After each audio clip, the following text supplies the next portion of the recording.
Astral projection and near-death experience. Your experiences within astral projection are somewhat diluted compared to what is actually possible after detaching your etheric cord. What you experience within astral projection is again understood through the knowledge of proximity. The proximity of vibration and consciousness consistency. This is to say, while functioning as a human being, you retain the thought behaviors and interpretation processes that a human being has. You experience your perceptual awareness as a human animal because you are still a part of the earth.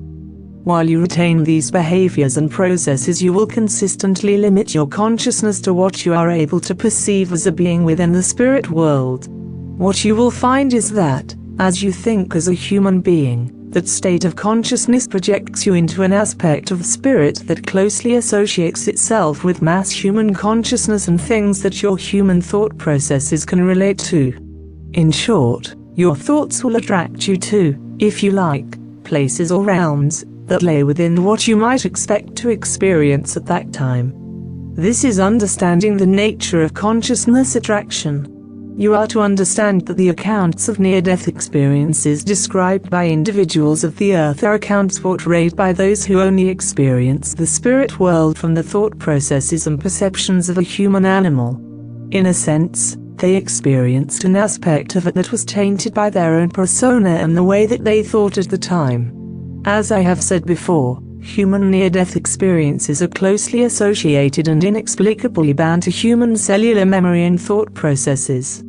The reason for this is because your consciousness persona, or soul, is returning to its true self.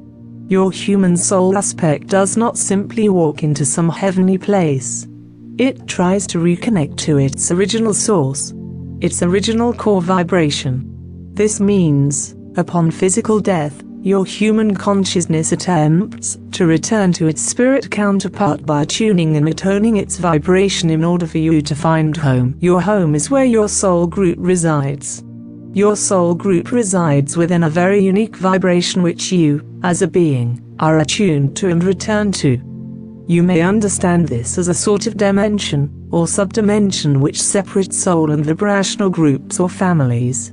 This will also help you understand why all physical beings do not appear to go to the same place. As part of the transition into the ether world, your consciousness accesses your memory state in order to reconnect with your core vibration, in order that you may return home to the dimensional state where your spirit originates. Your spirit and the spirit of the person sitting next to you in physical state are likely not from the same vibrational or dimensional origin, and so are not likely to encounter the same near-death experience or perspective of the afterlife. This is not to say you, as a being, will not be able to gain access to what you perhaps may refer to as higher dimensions, but your ability to process memories of such experiences and to retain them will significantly diminish once you are back in your body. Your human memory drive and the way in which your mind processes information will simply not allow you to comprehend experiences outside the range of your immediate consciousness reality. Human beings, as they currently are, will never experience a true accurate vision of the spirit world until they have fully detached from their human animal counterpart. Understand then, even should you encounter profound spiritual experiences in some dynamic dimension through astral projection, which I confirm is possible, the likelihood of you translating such experiences in their accuracy, and retaining memories of those experiences, are going to be significantly limited, or tainted at best by your own human persona. This is because your human persona stores information very specifically attuned to you in envelopes of images, sounds, chemical and bioelectrical responses that are deliberately compatible with your physical existence. I'm positive that you will understand that, while astral projection can bring you closer to understanding the spirit world, and how your thoughts attract you to have associated experiences, astral projection does not give you the complete dynamic understanding or perception of the spirit world. As said, simply because you are operating within the range of thought processes which make most of the spirit world invisible to you. Do not be put off by this if you aspire to pursue experiences of astral projection, for I take nothing away from it or its benefits to a learning or adventurous mind. Now, when we are talking about having these adventures in the ether world, one must really be focused upon what their intention is and what they are attempting to reach. If your intention is not aligned specifically to a destination, you are going to end up immersed in a soup of energies and entities which exist within a proximity close to the physical earth. Your energy may be very beautiful, and you may be a very beautiful soul, but this is not going to make you invisible to the many entities and energies that feed from the human condition. This is because of proximity of energy value attraction. You have not aligned yourself to a specific intention or destination, so you are just randomly floating around where your immediate thought takes you, which is still within the proximity of entities and energies which feed from human emotion and pheromonic reaction. To broaden our knowledge and awareness of this matter, let us first replace the term negative for energy value. The reason we do this is to remove your or our own personal value label from another entity, and replace it with the understanding that another entity simply behaves or functions through a different alignment to principles or held values. So this means, for example, an extraterrestrial, let us say the species of Grey, who are known for abductions, are not inherently evil or negative. They simply abide by completely different values which are not in harmony with those of human beings. The result of our interaction with them, in effect, can then be labeled as having a negative impact on our equilibrium and balance. It is when human beings attach themselves to the preconditioned label of evil or negative when encountering entities or experiences which creates tremendous fear. It is this fear which makes your experiences negative. For it is, even if such entity or energies have completely different values, this does not mean to say your encounter must always be a negative one. However, those who have wisely schooled themselves in the knowledge of self-protection will always state and submit themselves fully to one specific intention. Whether this be to reach a loved one, enter the halls of learning, or whatever. Your attitude, your thoughts, and every action you take within these ether realms must be aligned to this intention. This will project you to the proximity of your desired destination or intention and completely bypass anything else in between. In a sense, you will fold your destination towards you, like folding two corners of a piece of paper together. Being attuned to a specific frequency or wavelength is not as easy or as consistent as one would like to think. You are still within the proximity of influences which impact your energy state and your equilibrium of peace and positivity. This is certainly true if you are merely exploring your localized environment or unfamiliar circumstance. You may observe something or encounter an experience which very quickly changes your vibration and focus. This is why it is my advice for such travelers to be very specific in their intention and destination, and really learn to fold it towards them rather than attempting to traverse oceans of unfamiliar landscape. One does not need to be proficient at any sort of astral projection to have a very beautiful transition to the spirit world after their passing. If you did, this would mean all other animals would be excluded from the right and privilege to have a swift and sweet transition back to its source. What really aids you in a swift and sweet transition is knowing your own energy and understanding your own consciousness. It is your consciousness which really dictates what happens next after your physical passing. It will not take very long after your passing to notice your very thoughts take you wherever you wish to go. This is to say, should you have the thought of wishing to be on the roof of a building, you would immediately find yourself from that vantage point.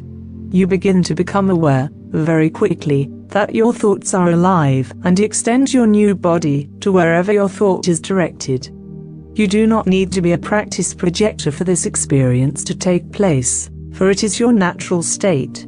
So then, should you focus your thought upon a deceased family member, or to some higher loving vibration, you would in a sense, close your etheric eyes, and when you opened them you would be somewhere completely different.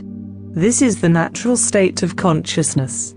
These other realms explored by astral projection and dream states are not the spirit world of love and light, but frequencies which exist close to that of human consciousness. Being proficient in visiting these other energetic realms do not particularly make you proficient at visiting the spirit world, where love is the currency of consciousness. Love itself, and your relationship with this energy is what will make you a proficient traveler of the spirit world. For without it, your access will be extremely limited. As human beings progress in their spiritual pathway and within their heart center, the energy vortexes within their physical matrix open and activate naturally. As well as these bioelectromagnetic field systems, you also have energy field gateways or chakras, which expand above and beyond the human body, which intertwine within the grid of Earth and further into the interdimensional medium of the cosmos. Through your astral journeys and meditative states, you stimulate and activate accesses into these higher energy vortexes, and you begin to invite some confusing experiences. Some of such include peculiar self-observations from unexpected points of view.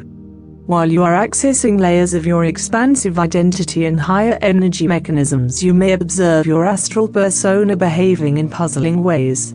You may find yourself being drawn into vortexes or upon energy currents which deliver you through your higher energy gateways. This is confusing because your human intellect has not conceptualized how it is doing something or how it is arriving at some place in its astral state. Experiences beyond this point, while still attached to the human ego and persona, are confusing because as you access dimensions higher than the fifth, conceptualization becomes obsolete, in that reality is experienced through light, color, symbolism, metaphor and vibration. This is why you will often experience imagery, encounters, observations which are manifestations of other forms of language, which often present themselves with cryptic value and confusing connotations. As you access these energy centers above and beyond your typical 7 chakra systems, you move in and beyond linear time frequency awareness.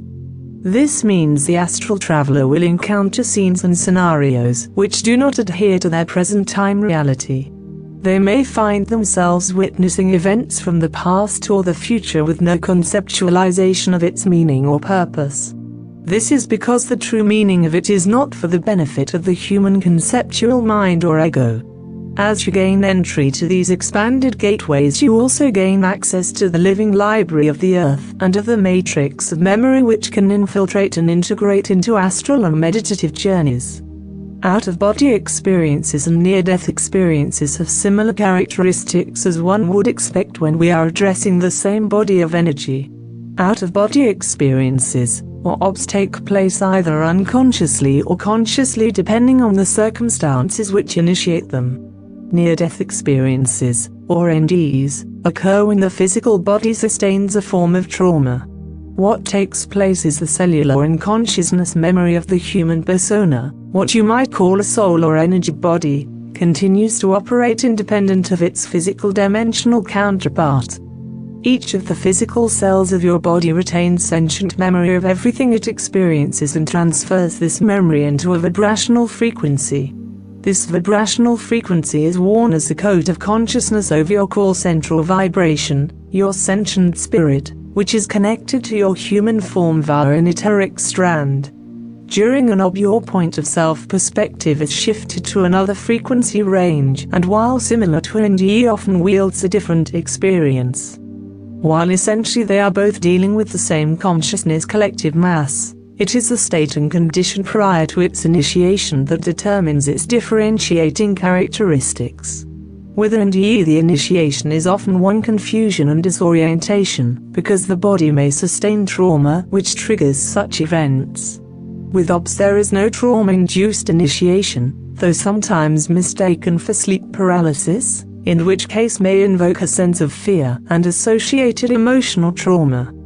In the instance of traumatic-induced NDE, the individual may feel like they are propelled through cellular and consciousness memory recall, and experience their life flash before their eyes, be propelled out of their body as an observer, or be drawn into a self-induced environment where they are met with landscapes or entities of various description.